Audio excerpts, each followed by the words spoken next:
It took me 12 years to buy a two-bedroom house for my retirement. Instead of celebrating, my son and daughter-in-law smashed the furniture and threw down the keys. My daughter-in-law sneered, "You pulled trash from a lake for years just to buy this bedbug infested two-bedroom diaper box." My son added, "Sell this dump and use all your savings to buy us a bigger house. In our names, you can sleep on a mattress in the backyard shed. At your age, you should be grateful for any shelter." I silently returned to my old rented room. But the next morning, a letter arrived. "Welcome to Silent Dad Revenge. If you've ever built something with your own hands and watched someone try to take it, this story is for you. Drop a comment and tell me what city or country are you watching from. I read every single one. This story includes fictional elements crafted for entertainment and reflection.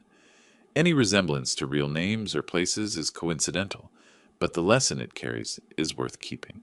They gave me the keys on a Friday afternoon, and my hands would not stop shaking. Not from nerves, from 30 years of knowing exactly what it cost to get to this moment. The escrow officer slid the paperwork across the desk, pointed to the last line, and I signed my name the way I have signed everything in my life, slowly, deliberately making sure every letter was clear. Leonard Arthur Finch. No shortcuts, no initials, the whole name. I sat in the parking lot of that title company for 11 minutes before I trusted myself to drive.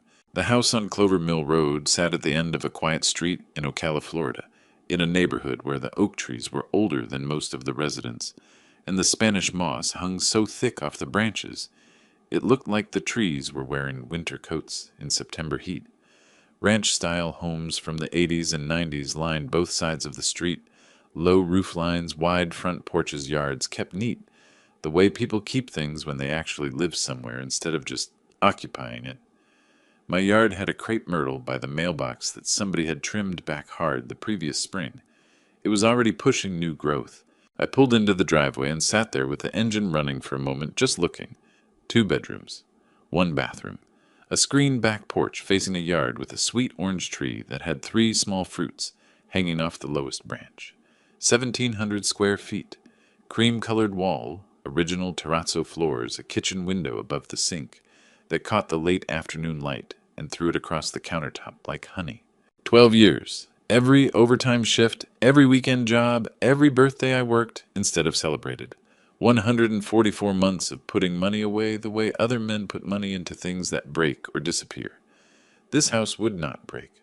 This house had a deed, and the deed had my name on it and nobody else's. I got out of the car and unlocked the front door for the first time as the owner and the hinges gave a small creak, and I thought Eleanor would have loved that sound. She always said a house that doesn't creak hasn't been lived in yet. Eleanor had been gone 4 years. Breast cancer swift and merciless the way the worst things usually are. She never saw this house, but I had told her about it, about the idea of it, on one of her last good evenings, when she was still sitting up and still laughing at my bad jokes. I told her that when I had enough saved, I was going to find us a little place in Florida. Somewhere warm, somewhere with a yard, somewhere that was ours. She had squeezed my hand and said, "Don't you dare wait for me, Lenny. You go find it." So I did. It just took me 4 more years than I planned. Her wooden chest sat in the corner of the master bedroom, the one piece of furniture I had brought down from the storage unit in Fresno before closing. Dark walnut brass hinges a small dent on the left side from the time we moved it up 3 flights of stairs in an apartment building in 1987, and I lost my grip on the landing.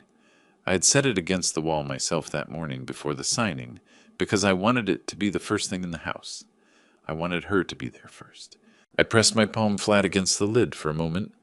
"We made it," I said out loud to the empty room, to the afternoon light coming through the curtains. My throat tightened so hard I had to breathe through my nose until it passed. Then I went to work, because that is what I do. I drove to the Publix on Silver Springs Boulevard and bought a rotisserie chicken, a bag of dinner rolls, a container of potato salad, and a 6-pack of Coke, because Garrett did not drink beer, and I had stopped drinking anything stronger than sweet tea after Eleanor passed. I bought a small bunch of yellow chrysanthemums from the floral stand by the entrance, because Eleanor always kept flowers on the table when company came, and old habits live longer than the people who made them. I set everything out on the kitchen table and called my son at 4:30. He picked up on the 3rd ring. Yeah, it's your father, I said, though he knew that. I've got dinner set up at the new house. Come on over around 6. Bring Tabitha. I want you to see the place. There was a pause that lasted one beat too long. Fine, Garrett said. We'll be there. I set the phone down on the counter next to the chrysanthemums and looked out the kitchen window at the orange tree in the yard. The 3 small fruits caught the late sun and glowed like little lanterns. My neighbor appeared at the fence line around 5 o'clock, a woman in her late 60s with silver hair cut short and practical. Wearing garden gloves and carrying a pair of pruning shears she clearly had no intention of putting down. She waved at me through the window, and I stepped out the back door to introduce myself. Maggie Kowalski, she said, shaking my hand firmly the way people shake hands when they mean it. Retired nurse. 15 years on this street. You're going to love it here. The neighbors mind their business. The HOA is basically decorative, and the mockingbirds only scream until about 9. Leonard Finch, I said. Pool and garden maintenance, mostly retired. Working on it. She smiled at that. You plant that orange tree yourself. Previous owners, I said, but I plan to keep it. Good, she said. Eleanor would have liked that. I went very still. You knew my wife? Maggie's expression shifted into something quieter, more careful. I knew of her. The realtor mentioned it when we talked. Said you'd lost someone. Said that was part of why you wanted this particular house. She paused. I'm sorry for your loss, Mr. Finch. Leonard, I said. My voice came out rougher than I intended. Please. She nodded, gave me one more solid look, the way nurses do assessing, cataloging, filing, and then went back to her pruning. I stood on the back porch for another minute, watching the light go amber over the yard. At 5:58, I heard a car pull into the driveway. I straightened the chrysanthemums on the table, took a breath, and went to open the front door. Garrett was already out of the passenger side before Tabitha had the engine fully off. He stood on the front path with his hands in his pockets, looking at the house the way you look at something you have already decided you don't like. His jaw was set. His eyes moved across the roofline, across the yard, across the crepe myrtle by the mailbox, and none of it made him smile. Tabitha stepped out of the driver's seat in wedge sandals and oversized sunglasses, her phone already in her hand, and set her designer handbag on the roof of the car while she fixed her hair. I raised my hand in greeting. Glad you made it. Come on in, food's on the table. Garrett walked up the front path without answering.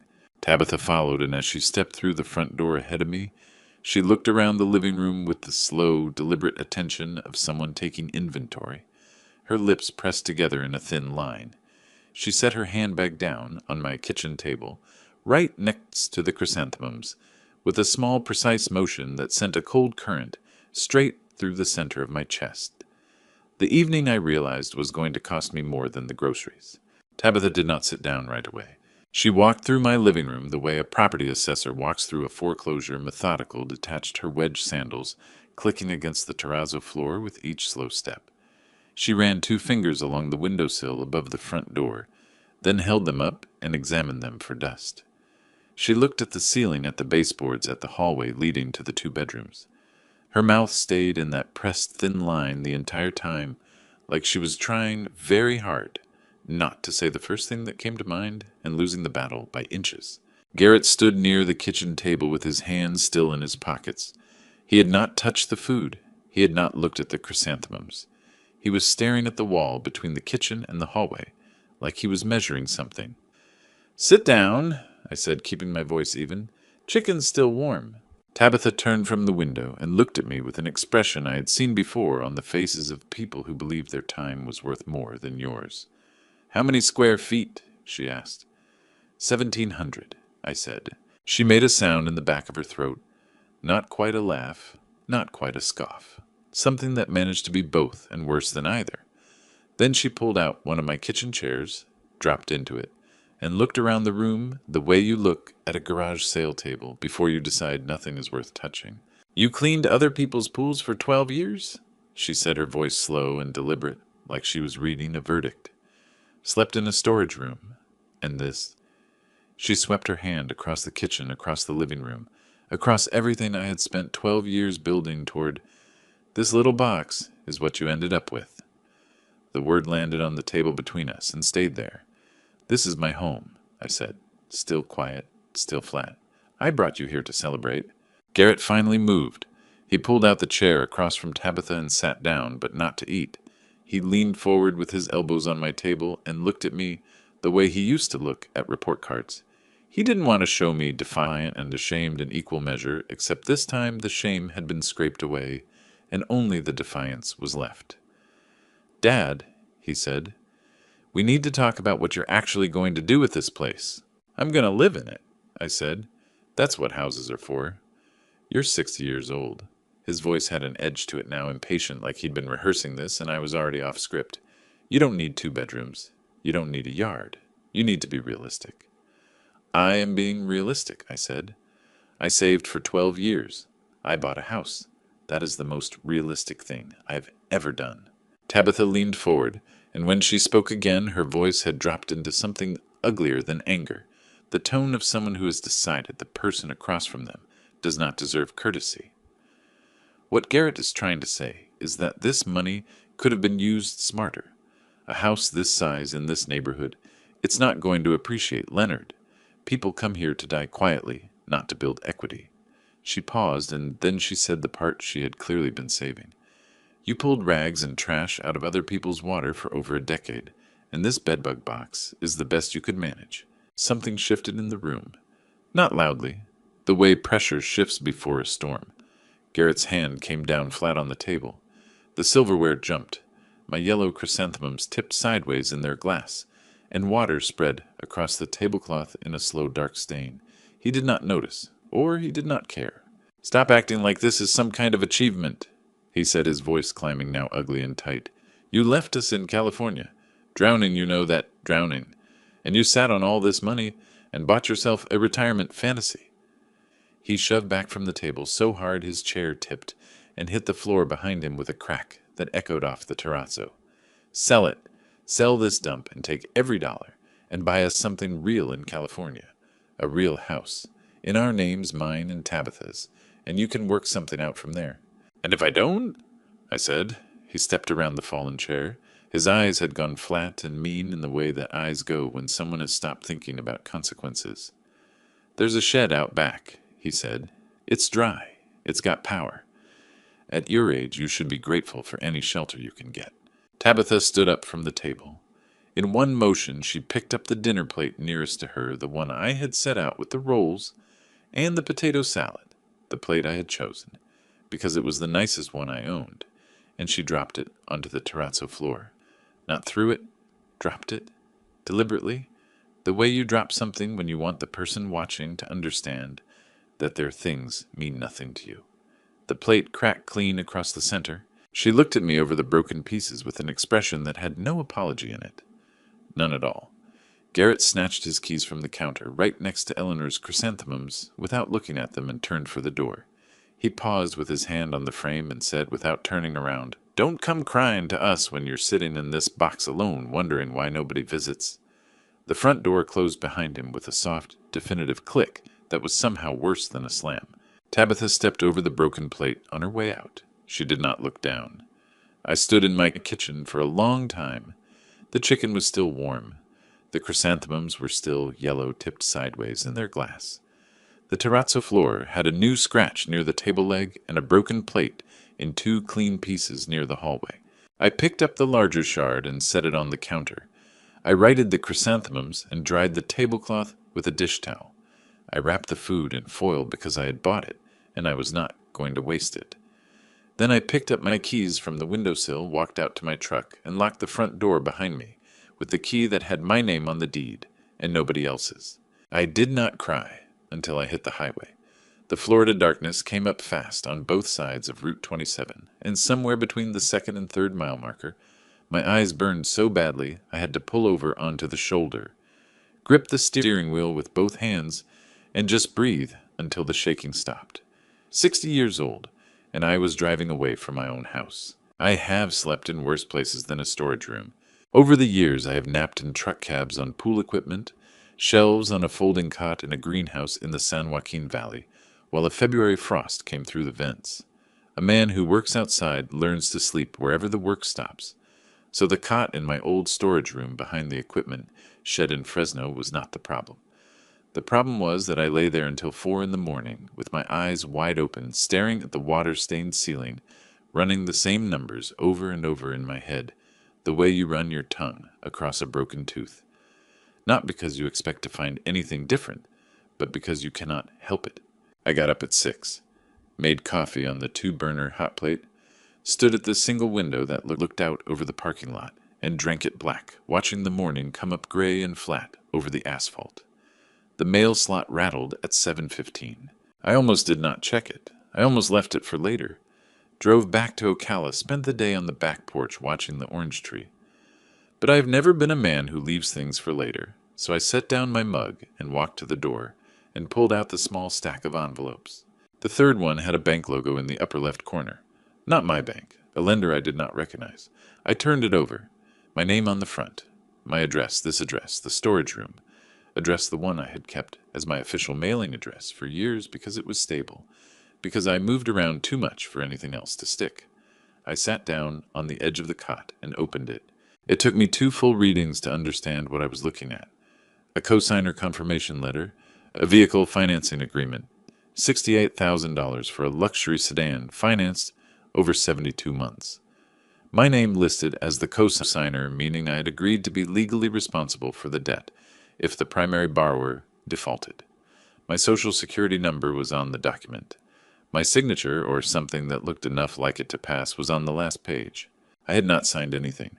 I had not agreed to anything. I had not set foot in any dealership. My hands were not shaking this time. They had gone very still, the way hands go still when the body understands something before the mind is ready to say it out loud. I thought about the previous November when Garrett had called and asked if he could come by to help me with my annual tax documents. He had sat at my small table for 2 hours, joking and talking, handling the paperwork, sliding forms back and forth. I had gone to get us sandwiches from the deli 2 blocks over. I was gone for maybe 25 minutes. 25 minutes, long enough to photograph every document on the table, long enough to get a social security number off a card sitting in an open folder. I put the letter in my shirt pocket, buttoned it, and walked to my truck. The drive from Fresno to Ocala was something I had made 4 times in the past year, working my way down, gradually taking on pool clients in the area before the move became permanent. I knew every rest stop, every stretch of I-10 where the radio died, every diner worth stopping at in Tallahassee. I drove it now on autopilot, my jaw set, my hands steady on the wheel, the letter pressing against my chest with every breath. I turned on to Clover Mill Road just before noon. The crepe myrtle by the mailbox was the same. The Spanish moss on the oaks was the same. The crack in the sidewalk 2 houses down where the tree root had lifted the concrete was the same. Everything on that street was exactly as I had left it the night before, except my front door had a new lock on it. I knew it before I even reached the porch. The finish was different, brighter, not yet weathered to match the door hardware. I put my key in and felt it stop before the first pin engaged. Not stiff, not sticking. Simply wrong. A completely different lock. The air went out of me in one long, slow breath. My chest ached with a pressure that had nothing to do with the Florida heat. I pressed my forehead against the doorframe for just a moment, my eyes burning my throat, working against something I refused to let out, standing on my own front porch in broad daylight. Then I straightened up, went down the porch steps, and walked around the side of the house to the alley. In 30 years of outdoor work, you learn to read a property by what people throw away. Recycling bins are a record. Every household tells its story in cardboard and plastic and glass. I have known which houses were struggling before the residents did, just from watching what came out to the curb on Thursday mornings. Tabitha had put the recycling bin out on the wrong day, which told me she did not know the collection schedule. Amateurs never do. I went through it with both hands, the way I have gone through worse things in worse weather. Near the bottom, under a flattened Amazon box and 2 empty wine bottles, I found what I was looking for. The packaging from a deadbolt set. Quick set. Heavy duty. Residential. The receipt was still inside the folded cardboard, tucked in like she had meant to take it with her, and forgotten. The name on the receipt was Tabitha Finch. The timestamp was 11:47 the previous night. I was standing there with the receipt in my hand when I heard the fence gate open. Maggie came through it in her garden clothes carrying a trowel. and stopped when she saw me crouched in the alley next to the recycling bin. "Leonard," she said, and her voice had that careful, measured quality that I recognize from nurses and dispatchers and people who have seen enough of the world to know when something serious is happening. "What's going on?" I held up the receipt without saying anything. She crossed the alley, took it from my hand, read it, and looked up at me.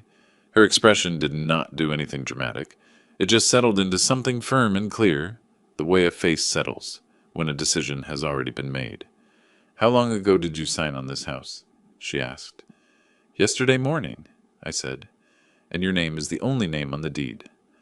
"Only name," I said. Maggie handed the receipt back to me. "Lenny," she said, and it was the first time she had used the short version of my name, the version Eleanor had used, and something about that made my chest pull tight all over again. "You need a lawyer before you need anything else." I looked at the receipt. I looked at the new lock on my own back door. I thought about the letter in my shirt pocket and the signature that was not mine and the 25 minutes I had spent buying sandwiches in November while my son sat alone with my documents. I pulled out my phone and dialed the number for the legal aid office in Marion County that my realtor had mentioned in passing during closing, the kind of offhand remark you file away without knowing why. When the receptionist answered, I said, "My name is Leonard Finch. I have a deed. I have a receipt for a lock installed on my property without my permission, and I have a cosigner document bearing my signature that I never signed." I paused. "I need to speak to someone today." There was a brief hold. Then a voice came on calm and professional. "Mr. Finch," the attorney said, "tell me everything from the beginning." The attorney's name was Gerald Hoffman, and he had the kind of voice that made you feel like the floor was solid even when everything else was tilting. On Saturday afternoon, he had listened to me for 40 minutes without interrupting. When I finished, he was quiet for exactly 3 seconds. I counted, and then he said, "Mr. Finch, here is what we are going to do." He walked me through each step the way a good contractor walks you through a repair. No shortcuts, no guesswork, no promises he could not keep. File a fraud report with the FTC. Notify the bank in writing and dispute the cosigner agreement. Contact the 3 credit bureaus to place a fraud alert on my Social Security number. Document everything, the receipt from the recycling bin, the letter photographs of the new lock on my door. And one more thing. If Tabitha contacts you directly, Gerald said, meet her somewhere public. Let her talk. Do not sign anything. And Mr. Finch, Florida, is a one-party consent state. You are legally permitted to record any conversation you are a part of without notifying the other party. I had thanked him and spent the rest of Saturday and all of Sunday doing exactly what he told me. Gerald also advised me to get a locksmith out that same weekend. By Sunday morning, both doors had new locks, and I had the time-stamped documentation to prove it. By Monday morning, the fraud report was filed. The bank had received my written dispute by certified mail. My credit file had a fraud alert on it, and my phone had a recording application that Gerald's assistant had walked me through installing step by step with the patience of someone who understood that not everyone grew up with a smartphone in their hand. At 8:47 Monday morning, Tabitha texted me, "We need to talk, somewhere neutral, just us." I texted back, "Coffee place on NW 10th. 11 o'clock. She arrived at 11:12, which I noted because a person who is trying to control a situation arrives late on purpose. She came through the door of the Blue Cypress Cafe in a silk blouse and dark sunglasses. She did not take off until she sat down, and she carried herself with the particular confidence of someone who has never lost an argument they cared about. Her hair was done. Her nails were done. She had dressed for a negotiation. I was already on my second cup of coffee, sitting at a corner table near the window, my phone face down on the table with the recording application running. "Leonard," she said, and smiled at me like we were old friends catching up. "Tabitha," I said, "what can I get you?" "Nothing," she said, setting her bag on the chair beside her. "I'm not staying long." She folded her hands on the table and looked at me the way I imagined she looked at contractors before she told them their bid was too high. "I think we both know this situation has gotten complicated," she said, "and I think, if you're honest with yourself, you know that holding on to that house is only going to make things harder for everyone." "Define everyone," I said. Her smile did not waver. "Your son is under a tremendous amount of pressure right now. Financial pressure. The kind that doesn't just go away. And you have an asset, a significant asset, that's sitting there doing nothing when it could be solving a real problem for your family. It's doing something, I said. It's being my house. Tabitha unfolded her hands and leaned forward slightly. We're not asking you to give it away, Leonard. We're asking you to be practical. Sign a quitclaim deed transferring the property. We'll take over the costs. You won't have to worry about maintenance or taxes or any of it, and we can work out an arrangement where you have a place to stay. A quitclaim deed. She said it casually, the way you might say, sign the birthday card as if it were a small thing, a minor formality. A quitclaim deed would transfer my legal ownership of the property entirely, immediately, with no compensation and no recourse.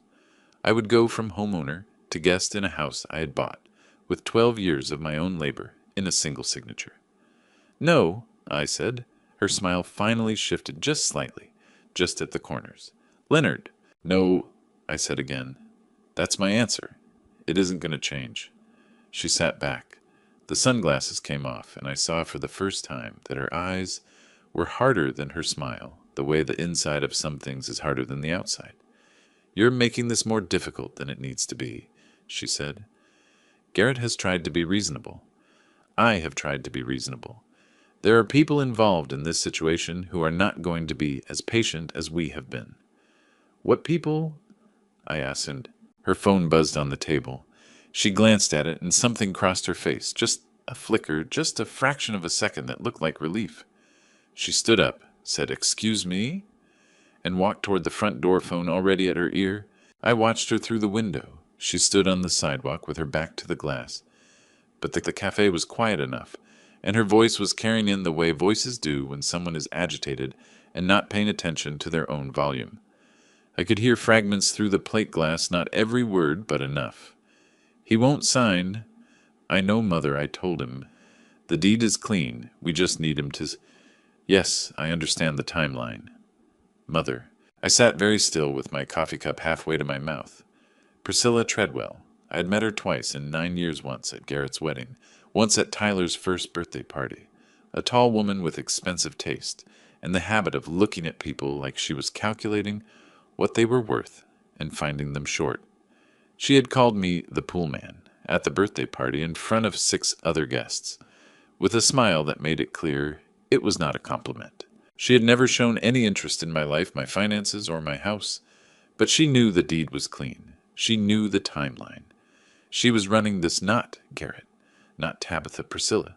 Treadwell was the one who had built this plan and handed it to them like a set of instructions. Tabitha came back inside, composed again, and sat down. I'm sorry about that, she said. Family, I asked, keeping my voice pleasant and light. Something tightened briefly around her eyes. Business, she said. I picked up my coffee cup and finished the last of it. Then I set it down carefully, the way you set something down when you want your hands to be free. I looked at Tabitha across the table and said in the same pleasant tone, Tell your mother I said hello.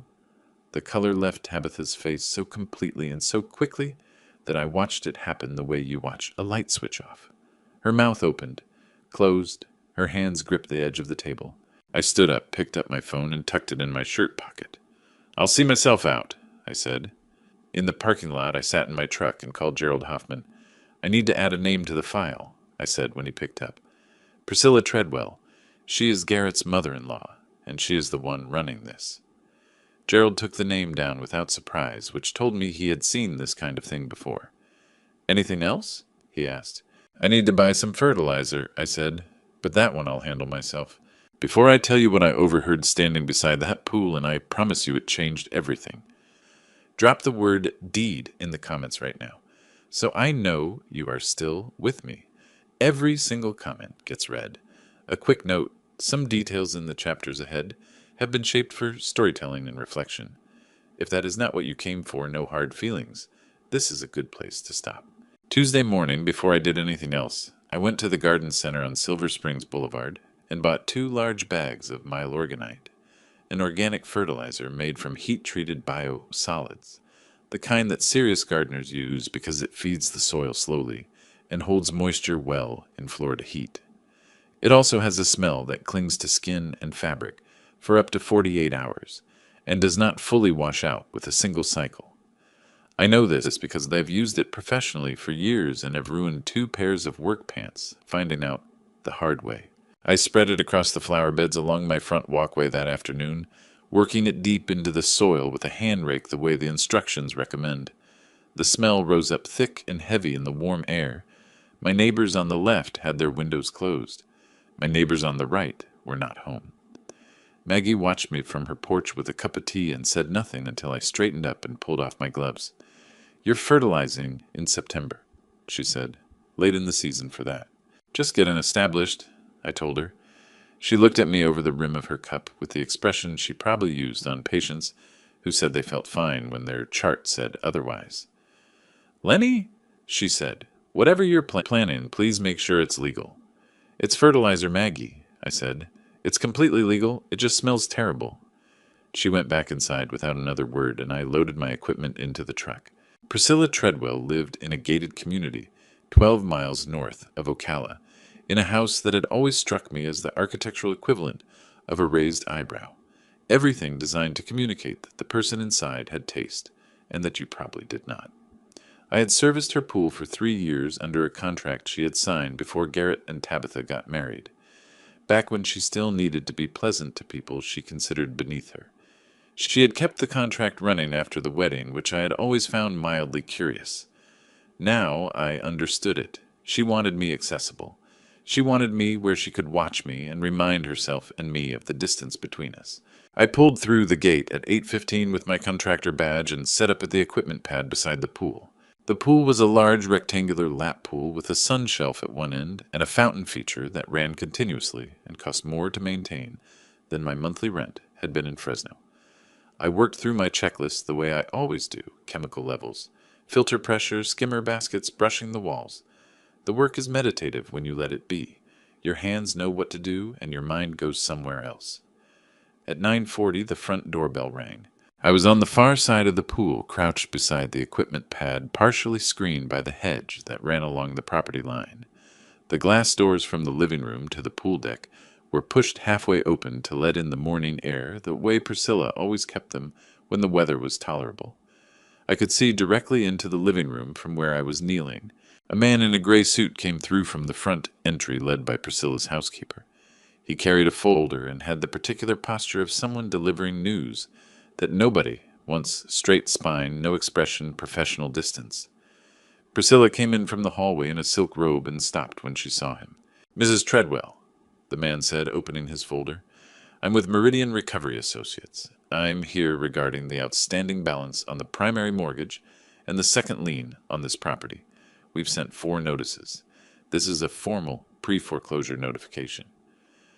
The sound that came out of Priscilla Treadwell was not quite a word. It was the sound of someone who has been holding a very heavy thing for a very long time, and has just been told they have to keep holding it. Garrett's voice came from somewhere deeper in the house, sharp panicked. "Mom, what's happening?" He appeared in the doorway in sweatpants, and when he saw the man in the gray suit, his face went the color of old chalk. Tabitha followed 3 steps behind him. She grabbed his arm with both hands, and her voice dropped to a furious whisper that still carried through the open doors as clearly as if she had spoken at full volume. "I told you. We needed that house settled before they came back. I told you." "The property at Clover Mill Road," Priscilla said to the debt collector, her voice pulling itself back under control through what looked like sheer physical effort. "It's being transferred within the month. We can use it to satisfy." "What, ma'am?" the man said. "We'll need documentation of any transfer before we can discuss modifications to the current schedule." My hands were still. The brush was in my right hand, and the pool water was perfectly clear, and I had not moved in approximately 90 seconds. I was looking at the chemical test strip in my left hand as if it were the most important thing in the world, because if any one of the 3 people in that living room looked through the glass doors, I was just the pool man doing his job, which was exactly what I was. The debt collector left 12 minutes later. Priscilla walked him out, and when she came back through the living room, she looked through the glass doors directly at me. I was brushing the far wall of the pool, moving steadily, not pausing. She watched me for a moment with an expression I could not fully read from that distance. Then she turned and walked back toward the hallway. I finished the job, packed my equipment, and drove out through the gate.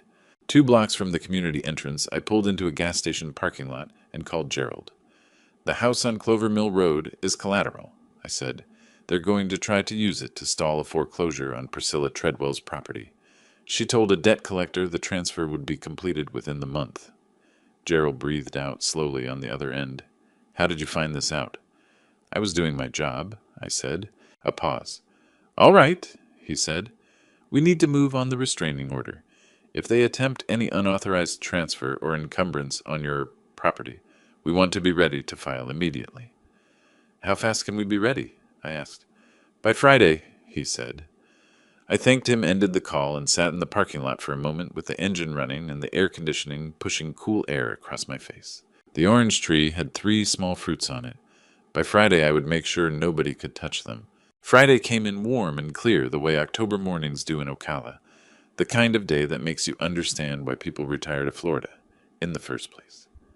I was in the backyard watering the orange tree when Maggie's voice came over the fence at 2:30. "Lenny!" Her tone was the same one she had used when she showed me the receipt. In the alley measured careful carrying weight underneath it. "There is a moving truck turning onto your street right now." I set the hose down on the grass without turning off the water. I walked through the side gate to the front yard, and I stood at the edge of my driveway with my arms at my sides and watched a 26-foot U-Haul back slowly toward my house. Garrett was out of the passenger door before the truck had fully stopped. He was wearing a clean shirt, which told me this had been planned as a performance. Tabitha stepped down from the driver's side with her phone already raised, the camera facing outward, and I could see from 30 feet away that the little red recording light was on. She was live streaming. "Hey everyone," she said to the phone, her voice warm and bright and completely manufactured. "We are finally moving in to help take care of Garrett's dad. It has been such a hard few months, and we are so grateful to have family." She swept the camera across the house, across the yard, up to the oak tree with the Spanish moss, and then toward me. "There he is. Hi, Dad." Garrett walked up my front path with his arms slightly open, the posture of a man playing a reunion scene.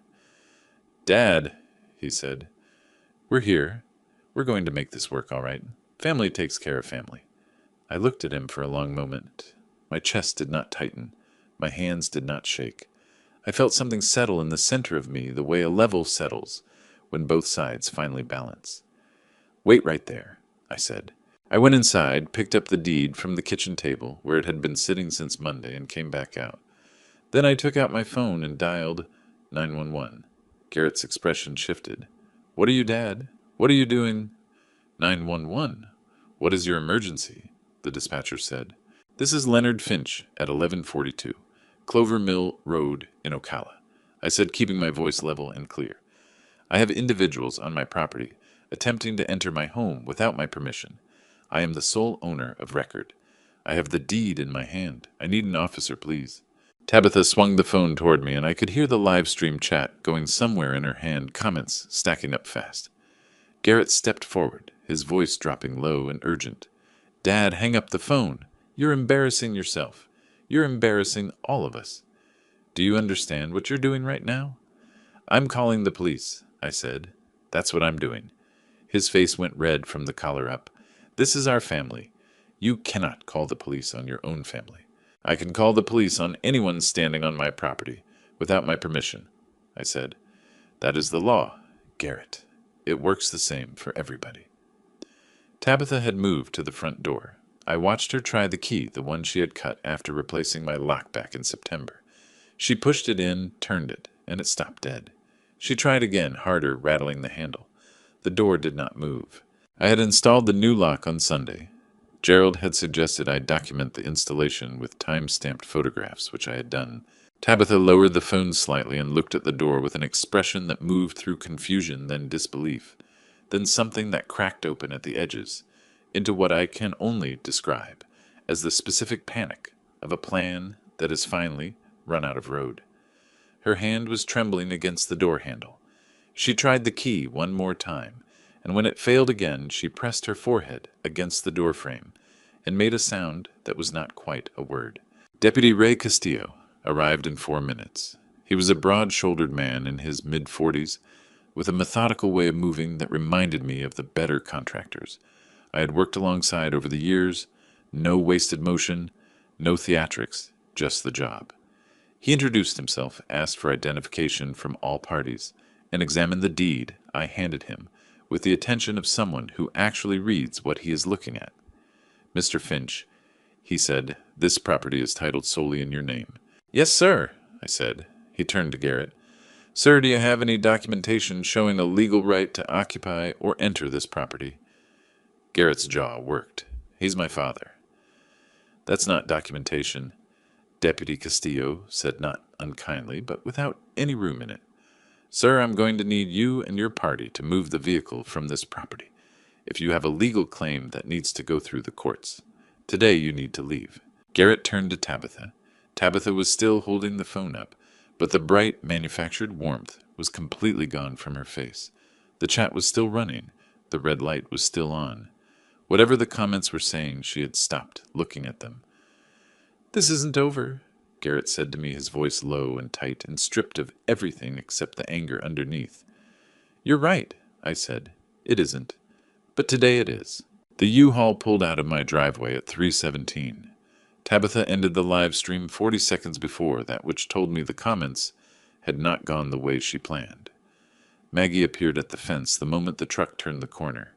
Her eyes were bright, and her chin was up, and she looked at me the way people look when they have been waiting a long time to see something go right.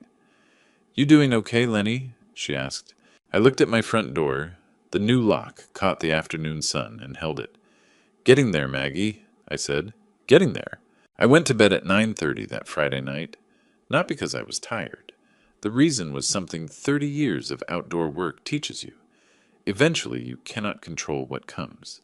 You can only control whether you are rested when it arrives. I lay in the dark with Eleanor's chest against the far wall and listened to the neighborhood settle into night. I thought about Garrett's face when Deputy Castillo told him to move the truck, the way the red had climbed his neck, the way his hands had curled at his sides like he was looking for something to grip. It was the look of a man who was not finished, a man who needed the last word badly enough to go looking for it in the dark. I closed my eyes and thought about the flower beds along the front walkway, thick with organite, the soil dark and heavy with it. 2 full bags worked in deep on Tuesday. The instructions say to let it settle. I had. I fell asleep before 10. I woke at 6:15 to the kind of stillness that means something has already happened. I pulled on my work boots without lacing them and walked out the front door. The flower beds had been torn apart. Every plant pulled out and thrown onto the grass. Soil gouged and scattered across the concrete path. The organite churned up from the surface, grinding into the ground with someone's shoes, their knees, their hands if they crouched to pull roots. The smell from the porch steps was extraordinary. My chest hurt the specific way it hurts when something you built gets destroyed, not out of need, but out of spite. But underneath the hurt was something quieter, the particular satisfaction of being right about a thing you hoped you were wrong about. Maggie appeared at the fence in her bathrobe. "Oh, Lenny," she said, and her voice carried the kind of anger that comes from watching someone you care about get hurt. "Don't touch anything," I told her. I called Deputy Castillo on the non-emergency line. "Vandalism, my front garden, overnight. I haven't touched anything." I paused. "And Deputy, contact City of Ocala Public Works before you come. The residential collection truck runs Clover Mill Road at 2 in the morning on Saturdays. The city upgraded the fleet in 2019. Every truck has a dash camera. If someone was here between midnight and 4, there's a reasonable chance they were recorded." A brief pause. "You know the collection schedule for your street?" "I have maintained gardens in this neighborhood for 3 years," I said. "I know every truck, every route, every sprinkler timer on this block." He made a sound that was not quite a laugh. "Don't touch the scene." Maggie handed a cup of coffee through the gap in the fence boards without being asked. Her hands were steady the way hands get when someone has spent decades staying functional while things go wrong. "He came back," she said, not a question. "He came back," I confirmed. She looked at the torn-up beds. "The smell," she said. "It's on everything he touched." "Yes," I said. "It is." Deputy Castillo arrived at 7:10. He walked the flower beds slowly, then looked up at me with something added to his expression that felt like respect. "What kind of fertilizer did you use, Mr. Finch?" I told him the brand, the application rate, the date I had spread it. He wrote it all down. The footage request is already in. Public Works is pulling it now. He clicked his pen closed. I think we are going to find your guy pretty fast. I drank my coffee and thought about Garrett's hands on those roots in the dark, the Milorganite working its way into every crease, and fold the kind of smell that no amount of soap removes in a single washing. I had a feeling you'd say that, I told him, before I show you exactly how every piece of this fell apart for them. The car, the post, the notebook, all of it. Type justice in the comments. I want to see how many of you made it this far. Just a reminder, portions of this story include details crafted for narrative purposes. If you prefer to step away here, that is completely understood. What comes next is the part most people say they did not see coming. The call came at 7:43 Saturday morning. Deputy Castillo. Mr. Finch, Public Works came through. The footage is clear. We have a positive ID. I need you to come in and make a formal statement this morning. My hand was steady. My chest was not. I'll be there at 9, I said. At the Marion County Sheriff's Office, Deputy Castillo showed me a still from the city truck footage, grainy time-stamped at 2:17 in the morning, but clear enough. Garrett in a dark hoodie crouched over my flower beds, his face turned just enough toward the street to be recognizable. My throat tightened so hard I had to swallow twice before I could speak. Not from anger, from grief, the specific exhausting grief of being right about your own child. That's my son, I said. Yes, sir, Deputy Castillo said quietly. I'm sorry. From the parking lot I called Gerald. The lender had determined the cosigner agreement was fraudulent and voided it entirely. Garrett was now solely liable for the full $68,000 balance. His financing terms had been renegotiated at a significantly higher rate, and the ongoing investigation had complicated his ability to manage any payments at all. It took 11 days for the car to go. Maggie had errands on the east side of town that morning. She happened to be passing Garrett and Tabitha's street when the flatbed tow truck arrived. She called me while it was still happening. Tabitha is standing in the driveway in her bathrobe screaming at the driver. 3 neighbors have their phones out. 2 days after the repossession, Priscilla posted on the neighborhood social media group. The post said I had abandoned Eleanor during her illness, that I had chosen work over her care. I read it once. My hands were shaking by the end, not from fear or anger, but from the violation of having Eleanor's name twisted into something she would not have recognized. I went to the bedroom and opened the bottom drawer of the nightstand. Inside was a composition notebook, the last one her final 2 years, and every page was filled with my handwriting. February 14th, double shift, $412. Applied to oncology balance. March 3rd, weekend contract, $600. Applied to home nursing invoice. April 19th, overnight work, $280. Applied to prescription copay. 2 years of double shifts and overnight jobs because the bills did not stop, and someone had to keep the numbers from swallowing us whole. Maggie sat at my kitchen table and read through every page without a word. When she looked up, her eyes were red and her jaw was set. I knew Eleanor, she said. Let me make some calls. Within 48 hours, Priscilla's post had 17 responses, from people who had known Eleanor, who had seen me at the hospital. Quiet, specific, and utterly devastating. Her post came down by Thursday morning. That evening, Tabitha knocked on my door. No sunglasses. Eyes swollen. Hands gripping her bag strap until her knuckles went white. I don't have anywhere else to go, she said, and her voice broke on the last word. Not forgiveness. Not yet. But something adjacent to it. Come in, I said. I'll put the kettle on. I listened. I did not sign anything. When she left, the deed was still in my name. The summons arrived the following morning. I stood on my porch and looked at the flower beds cleared, turned over resting. I had already decided what to plant next. Eleanor had always liked marigolds. The Marion County Courthouse on Southeast 3rd Street. Looked the way courthouses always look important, and tired in equal measure the weight of too many arguments showing in the walls. I arrived 20 minutes early. Blue striped dress shirt pressed the night before. The dark slacks I bought for Eleanor's funeral. Brown leather shoes resoled twice. I sat in the hallway with my folder on my lap and watched the morning come through the high windows. Garrett came in 7 minutes before the hour with a court-appointed attorney beside him. He had lost weight in his face. His shirt was clean but not pressed. He sat with his elbows on his knees and his eyes on the floor, and did not look at me once. When it was my turn, I stood up and used the same voice I used to explain a broken pool pump to someone who does not want to hear the news. Clear, specific, no judgment. I told the mediator I was not asking for the maximum penalty. I told her 32 was young enough to change direction if someone pointed you toward a road worth taking.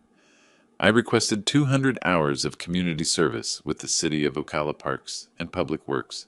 Grounds, maintenance, outdoor cleanup hands, in the dirt heat on your back, doing it for free. I wanted him to understand from the inside what that kind of work costs and what it builds. I also requested mandatory enrollment in a certified gambling addiction treatment program with monthly proof of attendance submitted to the court for 1 year. Then I took a single sheet of paper from the folder and set it on the table. "This is a 529 education savings account," I said. "Opened this week, Tyler James Finch and Zoe Mae Finch. Administered through the Florida Prepaid College Board. Monthly contributions from my income deposited automatically. Not accessible to either parent. It goes to the children's school when the time comes." I paused. They did not choose their circumstances.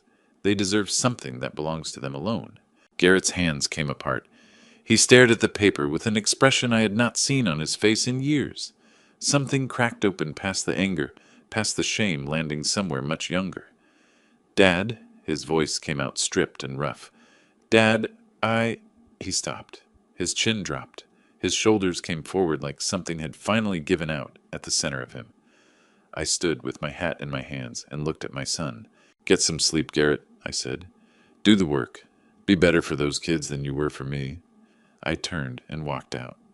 Maggie was in the parking lot. She took one look at my face and opened the passenger door. "Get in. I'll drive." We turned onto Clover Mill Road, and the Spanish moss came up over the windshield, and I rolled the window down. It smelled like cut grass and warm asphalt, and something faintly sweet. It smelled like home. I went inside, sat on the edge of the bed, and pressed my palm flat against Eleanor's chest. "We're still here," I said. Outside, the orange tree moved in the breeze, and the 3 small fruits caught the afternoon light and glowed, and I let it be enough because it was. I am a revenge dad, not the kind who yells or threatens. The kind who shows up early, files the right paperwork, and lets the law do what anger never could. That is what 60 years of hard work taught me about family justice. If your family treats your sacrifice like a resource they are entitled to drain, do not wait. Do not explain. Prepare. A real revenge dad does not need to raise his voice. He needs indeed a good attorney and the patience of a man who has worked outdoors in Florida, heat for 30 years. True family justice does not always look like a courtroom victory. Sometimes it looks like marigolds planted where the damage used to be. Sometimes it looks like a savings account your grandchildren will open long after you're gone. God does not ask us to surrender what we built in His name.